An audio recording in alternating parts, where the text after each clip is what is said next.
Well, hello YouTube and a warm welcome to the Essentially Crypto channel. My name is Ian and as always I'm your host, and today we're going to look at whether or not I'm leaving OMI. A lot of people are leaving at the moment, so I thought I would give you some ideas as to the reason why I'm not leaving, and we'll get into that a bit later on. But before we do, obviously as always, let's go over to the main screen so we can see what's going on in the world of Ecomi and Veve and all that good stuff today. So first up we got this. Unless you've been living under a rock, you will know what's been going on in the world of crypto. Everything has gone absolutely up, as they say. Therefore, obviously, it's all to do with this chap here, and he was tweeting out these things. What? HAA, blah, blah, blah. Everyone was wondering what was going on. A lot of people put on Twitter what was happening, etc., etc., and I think there's been a few Ecomi videos as well, but Chris Coffey did a video on this as well, and basically what it was Sam Bankman-Fried was basically deleting his tweets at the same time as tweeting, so therefore the bots didn't catch on that he was deleting his tweets, so he was getting rid of evidence, I suppose, is the best way to explain it, and that's what all that was about. So crazy things been going on with this. I don't know if you've been following it on Twitter. I'm sure you have been. There was an article in the New York Times the other day which basically said oops rather than actually saying how it was, so you know, a bit weird, but there is connections with both him and his girlfriend, and his girlfriend's father with Gary Gensler, so therefore it's kind of all a bit over the place, and there's lots of conspiracy theories going around and all that kind of thing. So let me know in the comments what you think about that. All I can say is I'm glad I didn't have anything on the exchanges. I don't have anything on the exchanges anyway. I make sure I take all of my stuff off, and I always put it on my hardware wallets, and that was really down to the fact that I kept on getting these alerts from Binance saying someone was trying to get into my account, and it scared the bejesus out of me. So I took everything off the exchange and put it on my hardware wallets, but I'm really glad I did, and I think everybody should do the same, even if it's just that little bit extra gas. Now incidentally, when I did it, it was stupid amount of gas as well, because it was way in the, you know, it was in the middle of the bull run. But now in the bear market, it's a great time to take everything off of your exchanges and put it on your hardware wallet. There's no reason to keep anything on the exchange unless of course you're actively trading, or if you're what's it called, staking on the exchange. But you know, whether or not you want to take that risk at this moment in time is honestly up to you. But remember that when this one went down, obviously lots of other ones went down as well, including BlockFi and all them, and these are ones that I thought never would go down. You know, obviously we get our poo coins, we get our, you know, our scams in crypto, but you never think that the main massive exchanges or whatever are going to go down. And you know, it's been a thing in history anyway. Lots of exchanges have fallen, but you always sort of believe when you go into the next cycle that, oh yeah, no, that exchange will be fine. So, you know, I don't know which ones are going to stay, which ones are going to go, but if I was you, if you've got anything on any of them, I would take it off. Incidentally, if you are taking OMI off the exchange, do not send it to your Veve wallet. Somebody put in the comments the other day, not in my comments, in Twitter. Incidentally, if you haven't followed me on Twitter, then please feel free to do that. I'm trying to get to my 1,000 subscribers. I'm really pushing it now. I haven't really done much on it, but I've been tweeting out pretty much every day now, little funny memes and stuff like that as well. So hopefully you'll enjoy following me. But yeah, somebody put on Twitter that they haven't received their OMI yet, that they sent it ages ago, and the response hasn't been nothing from Veve itself. Well, they actually sent it from the exchange direct to their Veve wallet, and if you do that, then essentially you've lost your tokens. Now, there is a way to possibly get them back, but you only can go through Veve, and it's only the team that can do it. So you just have to wait for a response from them, unfortunately, and obviously that really does make a difference to whether or not you're scared about your tokens. So if I was you, I would make sure you always send them to a wallet first, either MetaMask or one of the others, an ETH wallet, and then from there, bridge it to your Ecomi wallet. It's the only way you can do it, essentially. So therefore make sure that is a thing you do. Anyway, so that's that. Let's move on to the next thing, and that is this. Oh, a little tip for you as well. I found this the other day when I was trying to get into my my account. A lot of people have been saying I can't get into my account, there's no way for me to get in. Maybe they've frozen me, maybe they haven't, then they managed to get in, etc. Some people say redo your password. That's a main thing as well, to do redo your password. But I found if I log into omi.veve.me instead of app.veve.me, it's pretty much the same thing. You still get your email, your password, and your secondary number that you have to put in when it comes to your email and all that. But once you're into omi.veve.me, then you're basically into your app.veve.me as well, because you can just click to the app section and you can look at your app and you're basically in. So I found that worked for me, whereas the app version did not work for me. So but that was kind of a little workaround. You know, I don't know if it still works. I'm always logged in now, so I don't have to come out and try it and everything like that. But have a go yourself. If you don't manage to get in with app.veve.me, try omi.veve.me, because essentially it's the same credentials anyway, and it worked for me. So there you go. Up next, OMI price. So here we go. At the moment, this is the current OMI price. I'm not sure if it's exactly this now. Obviously, it fluctuates a little bit. So depending on when you're watching this video, it may be different. 0009. We never thought we'd get to the triple zeros, did we? Obviously, a long time ago. If you got in really early, then you got less than that. And we may still go down. We don't know. At the end of the day, what's happening with the crypto market, everything going on, it's possible we can still go down more. The other day, I was really happy because I went on to OKX. OKX was having a fire sale on OMI somehow, and I managed to double my position at 0007. Would you believe? So I was well happy with that. So now I've sort of got my position that I'm really happy with, and yeah, I'll still keep dollar cost averaging in. I've essentially been dollar cost averaging. I started at 002. I then went up, and when it got to about 007, then I stopped, and then it went higher, and then when it went down again, I get in again when I went lower than what I originally bought in, and again now I've bought in a couple of times lower than what I originally bought in. So I'm kind of dollar cost averaging if it goes down lower than what I originally bought in at. So I guess if it goes past 0007 and I've got the cash, then I may buy some more, but I'm happy with the amount I've got at the moment. It's not a huge amount, and I'll speak about that in a second because there's a reason for that as well. But yeah, OMI to USDT at the moment 0009 on the Sendex. Sendex is the one where there's quite a lot of volume on there, and Bit4X as well. But the one I was on, OKX, there's not much volume, so that's why it went down probably. But there was a massive arbitrage opportunity there as well. Hello K spoke about it on one of his videos. So I didn't do that. I just bought myself some OMI. Simple as that, really. But I'm still dollar cost averaging in. What are you doing? Let me know in the comments. So next up is this. It was just something my friend said to me the other day. We were talking on the phone about OMI now. He got in OMI when it was about 007, something like that. And I kind of told him about it, and therefore he got in. And I feel a bit bad now because it's gone down. But, eventually it will hopefully go back up. And if not, then, don't take this as financial advice. I suppose, but yeah, it does feel a bit bad when your friends come to you and they're looking at their Veve collectibles and they're looking at their OMI and they're going like, "Woof, what's happening with this?" So, but it is the way of crypto, isn't it? At the end of the day, we are in a bear market, and hopefully, it will go up. And the reason I say this is because he said to me, literally, he said, "Would you take out a loan in order to be able to get OMI now? Because it's so low, would you take out a loan so that way you can get OMI and then you can pay it back later?" And I basically said no.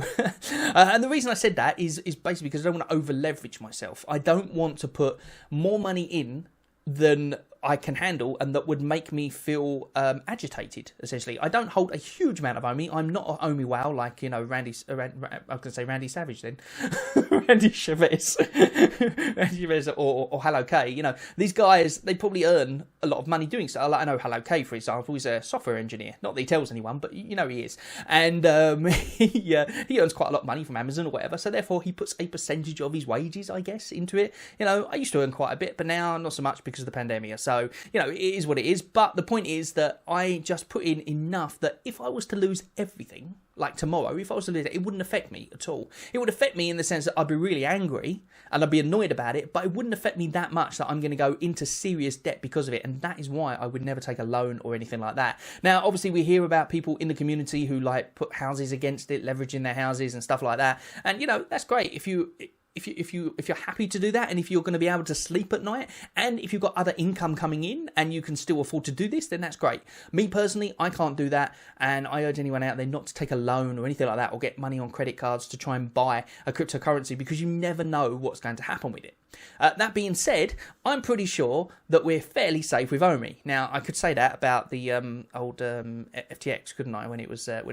Because at the end of the day, you really don't know. There really is a lot of outside factors we don't know. The one thing I can say is obviously we've got all the IPs, we've got Disney, we've got all those ones. Now, they wouldn't be part of the OMI ecosystem, so to speak, unless they were happy to sort of be known by that. Because at the end of the day, it's their first foray into blockchain, so therefore they're going to be known by that company in the first place. They could just be testing the water to go off and do their own thing. I've heard people say about that, and that's possible, I guess. But, either way, we've got the first ones on the blockchain. So no matter what happens, they're still the first on the blockchain. Now, you could argue that if Veve goes down completely, then it doesn't really matter because you've got nothing, have you? You've got a little piece of a ticket that says, hey, I've got the first on the blockchain. But if it doesn't exist anymore, if it's not on the app, then it doesn't matter. And people have been saying, oh, I want to take it into my wallet because then that way I'll hold it and I'll hold the keys. And if Veve goes down, I've still got it. Well, essentially you haven't, because all you've got, you don't have the asset still. Because if Veve does go completely gone, then you still don't have that asset. So You know, I don't really understand that argument necessarily, but again, let me know in the comments what you think. But I think that because of the fact that we're in a bear market at the moment, everything's down, everything's going down, take advantage of that if you want to dollar cost average into it. If you don't want to, then don't. Simple as that. You don't have to let us know when you're leaving, because a lot of people have started letting us know when they're leaving because they get angry and therefore they want to FUD about it or whatever. You don't have to let us know about it. You can just leave quietly by the back door. I don't know. But the point is that what I'm getting at is that I'm happy to be in it because I think that we've got a long way to go. We're not on any of the major exchanges yet. We've got exchanges still to come. We've got the Veveverse demo coming up in just a few weeks' time. You know, we've still got, although people are saying, oh, the collectibles will never go back to all-time highs. To be honest, I never thought they'd get to the highs they got in the first place. So I was really shocked. And now for them to go back to that, I wouldn't be surprised at some point if they do. No, not all of them, obviously, because now we haven't got the trickle-down effect as much anymore, but you've still got a lot of fandoms that are not in the app. And also, not only that, people are starting to grasp the digital idea now. Even my wife the other day, she wanted me to start telling her about it again and explaining about blockchain and how it's going, because simply in order to get a job nowadays, or people are starting to advertise for people with that knowledge. Simple as that. So if you've got that knowledge already, you've got the upper hand already, and it's coming. It's just how it comes and when it comes, basically. But yeah, so basically, this is something that Javier Torres put on Twitter the other day. He did like a little breakdown of all of the things in the OMI burn system. And I thought it was really cool. It was really interesting what he said, because one of the things he said was that if you want to sell stuff with OMI to gems, if you've got something really, really expensive to sell, you have to put that amount of gems in beforehand to be able to sell it. So if you're selling something for 120,000, you've got to put, depending on your staking tier as well, Reese mentioned, you've got to put quite a percentage of that in the first place. So, you know, is anybody actually going to put that money in order to be able to try and sell it? Well, I don't know is the answer to that one. But what I will say, in my view, because obviously that's a bit of a... And Reese did say this in the interview with Chris Coffey. He said that it's a bit of a stickler, that one. And it's a bit of a... You can't really do much about it, because if they take it in OMI, they've got to sell that OMI on, creating pressure on the token. So if they put it in gems, that's great. But then that means that you've got to load the gems in previously, because otherwise you could sell your thing, get your OMI, and then obviously you haven't got the gems in there. And then they can't take it in OMI, and they got nowhere to take it in gems, and they just minus your account, and that'd be the end. And there'll be a lot of messing around, wouldn't there? But what I can say is, to me, if somebody is selling something for 120,000, for example, the likelihood is that they've got themselves a really decent collectible that is worth a lot of money anyway, and then therefore they're going to have the money to be able to put it in to cover the cost of gems. And if they don't, at the end of the day, that's like, it's the cost of, you know, deciding whether or not you do it or not, isn't it? You could sell it for lower if you wanted to, and then you have to put less gems in. But I think that, judging by the fact you're going to get that money back, then the chances are they're going to be willing to do it. But I don't know. You know, maybe that's just me, speculating here, and it probably is. But, let me know in the comments what you think on that one as well. But what he said basically here was that crypto to gems, Codders said in the last AMA, as he says, that there'll be limitations to the amount of crypto you can use to purchase gems. So I guess that's to do with money laundering type of things as well. But he also said about that there's going to be a limit to the amount of gems you can buy, essentially, with OMI, because you can do OMI to gems. Now, OMI to gems is the big one, in my opinion, because that is the one that's going to burn 100% of the OMI. Now, the way this works, for those that don't know, I did put out a thing on Twitter. Again, as I said, follow me on Twitter, ecent_crypto, and you'll see little tweets that I put out randomly. But what I did say, and I found this out from different sources, from Pudding Cheeks and from talking to Reese, and from, other people in the community as well. A few people in my comments also put the same thing, because I was a little unsure of how it worked on the last video, so I put a little thing out there, and now I know for sure. Basically, what happens is anything that's sold on the app, so, well, not anything, but most things, what happens is that fee that they're taking, if it's not for the, if it's not going to Disney, or if it's not going to the marketplace, or whatever, the 2.5% of the marketplace, if it's a fee like, if you're transferring OMI, or you're doing the OMI to gem, OMI to NFT, sorry, you have to pay that 1% on each transaction, and the other person has to pay 1%, or whatever it is. It's 1% at the moment, but it will change. That fee goes towards the OMI to gem.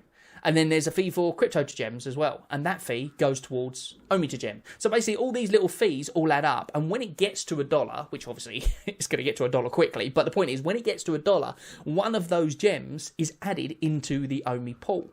So therefore, Javier Torres says here that there will be a cap on the amount of gems. The only cap is really if people don't use the other services. If people use the other services, which I think they will, then what happens is each of those gems will then get added to the OMI pool. Now, is there anything stopping somebody buying 1 million gems in one go and then wiping out the pool completely? Probably not. Or I think they're going to cap each individual user, but not the entire thing. So they're not going to cap the entire thing. So there's always going to be gems in there if you get in before somebody else, essentially. And they're also going to reward you, remember, for burning those gems. Because every time you burn one of those gems, you burn the entire amount of OMI. So when this comes in, I think this is going to make things go crazy, for sure. Without a doubt, it's going to decrease the supply massively because it's 100% of all OMI in those gems that's going.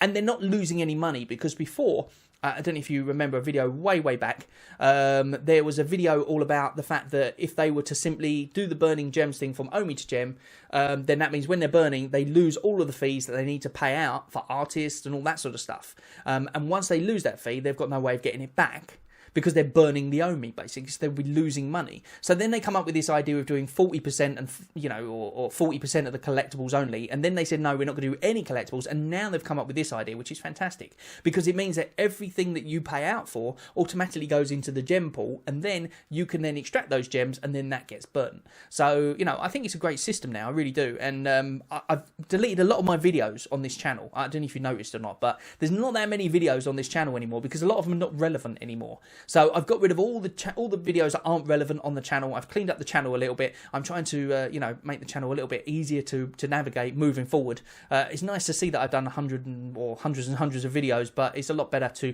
be able to show you content that you need to see. So therefore, I've cleaned up the channel as best I can. I'm still going to carry on cleaning up, obviously, but now it'll only be videos that are relevant. So all the ones that used to tell you about OMI and how it works, they're all gone, because at the end of the day, everything's changed now. There is no buybacks in place, but there is this system instead. So I'll probably make some videos in the future for those who really don't have any clue of what's going on, so that way we can bring more people into the OMI ecosystem. Of course, we don't really need to do that because we've also got the OMI utility, what is it, the website, the portal, shall we say, and that tells them everything you need to know as well. But of course, it'd be nice to do a few little videos explaining everything that I think I know about OMI. But of course, you've not only got those burning mechanisms for the crypto to gems and the OMI to gems, you've also got your, you know, your OMI to NFT, which is going to be burning as well. You've got all the things that you're going to be able to buy, like all your trees and your plants, your little pedestals and all that sort of stuff, if people want to buy them. You know, and also one of the things they're pushing a lot as well, which I don't know if you saw in the OMI utility, is the fact that you'll be able to buy OMI in the app. So that's going to be the big one as well, when you get OMI in the app, and you can buy it with like a, you know, like when you go to, I'm just trying to think, like, or when you go to PayPal, example, you can pay either from your account or you can pay from, you know, your credit card or whatever. If you can just click a button when you're buying your collectible and just say, or when you're buying a plant, for instance, and you can just say pay in OMI, and then it automatically transfers that OMI from their pool that they've got or whatever into there, and then gets rid of it, then that will be absolutely awesome. So, because at the moment, what would happen if you want to pay an OMI, you would have to go to the exchange, get it to the app, try and transfer it into the app, go in layer 2, which obviously people have already found is not a great thing to do, because you can end up trying to transfer it to your Veve app and losing it, so you don't want that. But when they can have a button in the app that you can literally just push, and it says buy with OMI, buy with gems, and you can choose, that is when we're going to go crazy. And that is all coming in the future. So I have got no qualms whatsoever about buying in at this low rate at the moment. I don't think it's going to shoot down massively lower.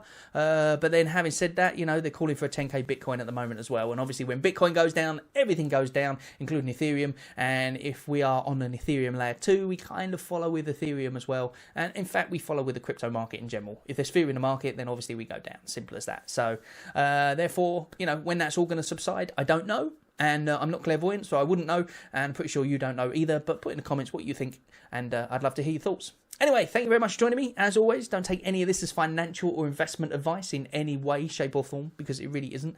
Don't know what I'm talking about, just giving you my opinions on what I think is coming. Thank you very much for joining me. As always, crypto goes up, it can go down, it can make you loads of money, or you can go broke, but that is essentially crypto. Thank you very much, and I'll see you on the next one.